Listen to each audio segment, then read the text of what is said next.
In this video, I gave myself all the items in Minecraft that are normally locked behind trading with villagers. And then I made it 10 times harder by adding some pretty cursed loot into the mix. This was such an interesting challenge because most of these items are really overpowered or really... And even though there are only about 30 trades to get all the items, there's a lot of grinding involved for some of them.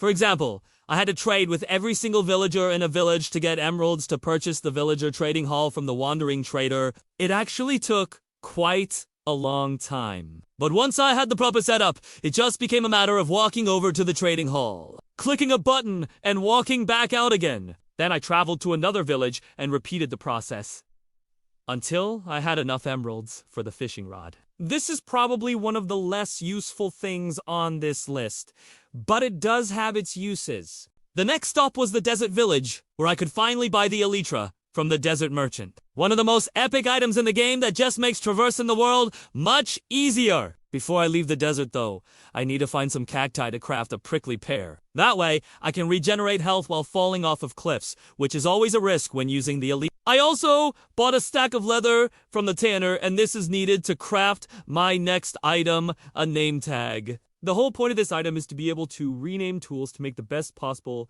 enchants on them. So it's super helpful to have, especially if you want to grind out a ton of experience trying to get what you want. Next up was the shepherd and his sheep. By trading with him, I got a music disc called 30, I think this is the first record I ever got in the game, and somehow I've never used it before.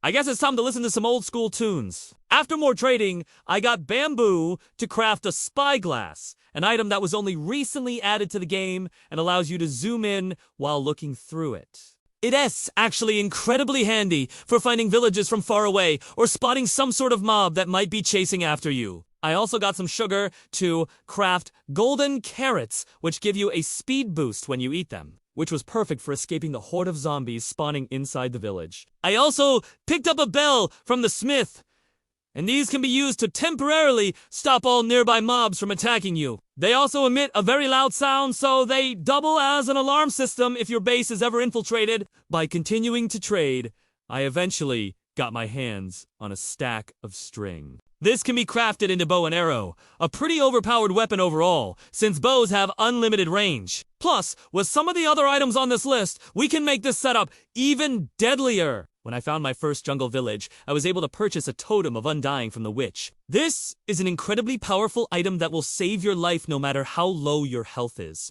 It's basically like having infinite golden apples. And since we can only hold one at a time, I put it on a stick to make a totem of undying on a stick. That way, I could quickly switch between weapons when necessary. I also picked up a melon from the farmer, enough to craft 2 melon slices. These can be eaten for healing, and they fully restore food when thrown to a wolf. They're honestly just a very versatile item to have. Another useful thing to pick up would be the brewing stand, something that becomes invaluable during the mid-game when you start making potions. There's a lot of different uses for potions, whether it's healing, harming, speed, or invisibility.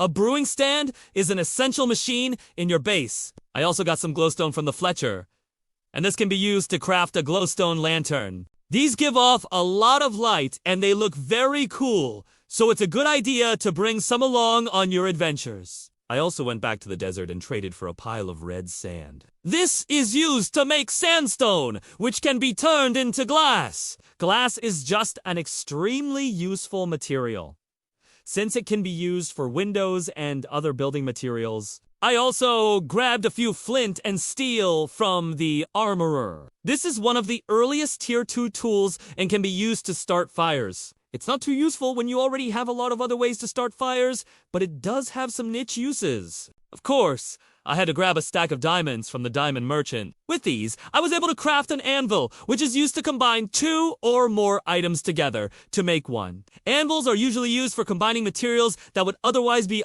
for example, to combine a book with an item to apply an enchant to it. And speaking of enchanting, I also picked up a few lapis lazuli from the librarian. This material is used for higher tier enchanting, and is very helpful in the early game when you're still trying to figure out what you want to do. I then grabbed a compass from the cartographer. This points towards your spawn, and is very useful for navigating large bodies of water. It also has some hidden functionality where if you place it down, it will still point towards your spawn. So, if you ever get lost, you can just break it and fix your direction. I then grabbed a stack of iron from the blacksmith. Iron is one of the most common metals in the game, but it's still very useful for making tools and armor. It's also used for a lot of machines like furnaces and rails. Speaking of rails, those were next. I bought them from the traveling merchant and they reused to build train tracks which can be powered by rails to move minecarts across the world! Minecarts are very useful for transporting resources.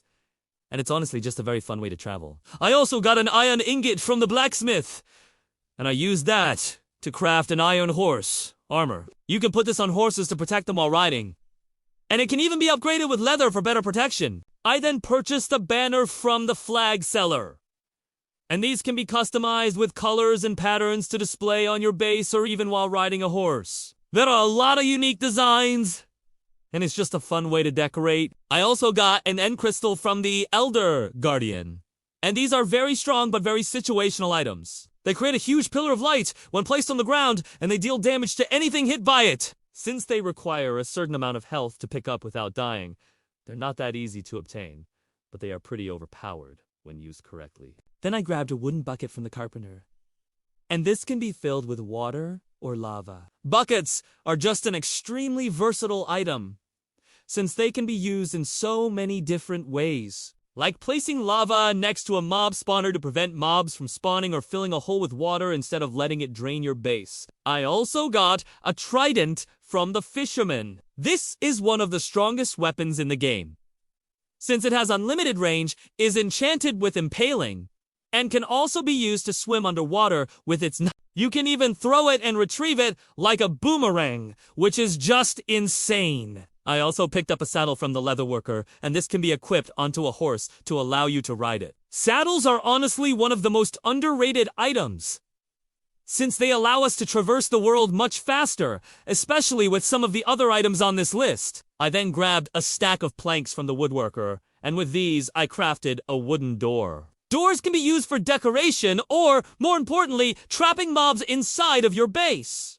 If you place a door on a mob spawner, it will prevent any of the mobs from being able to leave. And this is a very effective way to farm mob drops without having to go into dangerous areas yourself. With a few more trades, I got my hands on some gunpowder. This can be used for fireworks, or even more importantly, it can be used to craft TNT, and you can just blow up whatever you want. Then I grabbed a map from the cartographer, and this can be expanded to show a larger area and even used to teleport to where the map is pointing. Maps are just a fun little item that's very useful for exploring new areas.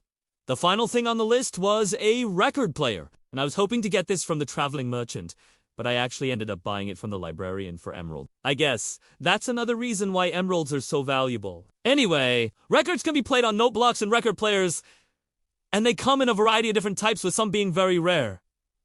So I got extremely lucky with this challenge. Overall, I had to say that getting the Totem of Undying was definitely the most impactful thing on this list. There were so many situations where I almost die, whether it's falling off of cliffs or running out of food and getting starved to death. Having the totem allowed me to easily get out of these situations and play more comfortably. Now I'm gonna head back and get all the stuff I missed, because I'd like to see how much stronger that version is. If you enjoyed this video, please leave a like and subscribe, and thank you for watching.